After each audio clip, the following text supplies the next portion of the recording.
సీతాకాంత్ వాళ్ళ తాతయ్య అక్కడ అలా నిల్చుని ఉంటే ఇంతలో వాళ్ళ అమ్మ వచ్చి, ఏంటి సీత, ఏం ఆలోచిస్తున్నావు అని చెప్పి అంటూ ఉంటుంది.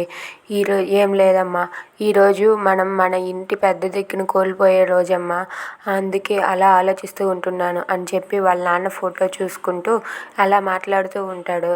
నాన్న, నేను మీ ఆశయాన్ని, మీ ఆశని నిలబెట్టాను నాన్న అని చెప్పి అంటూ ఉంటాడు. అది విన్న వాళ్ళ అమ్మ వాళ్ళ తాతయ్య అయితే అలా చూస్తూ ఉంటారు.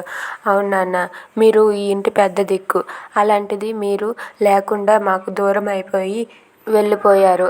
కానీ మీ ఆశయాన్ని, మీ పేరుని, మీ ఆశని అన్నిటినీ అలాగే నిలబెట్టి ఉంచాను నాన్న అని చెప్పి అంటూ ఉంటాడు. ఆ మాటలకు వాళ్ళ అమ్మ కూడా అలా చూస్తూ ఉంటుంది. ఇక వాళ్ళ తాతయ్య అయితే, నిజమే నాన్న, నీ ఆశయాన్ని, ఆశని అంతటినీ కూడా ఈ సీతాకాంతే తన చేతుల్లోకి తీసుకొని ఇంత చిన్న వయసులోనే అంత బరువును మోస్తున్నాడని చెప్పి అనుకుంటూ ఉంటాడు. ఇక సీతాకాంత్ వాళ్ళ నాన్న ఫోటో చూసి ఇలా అంటూ ఉంటాడు.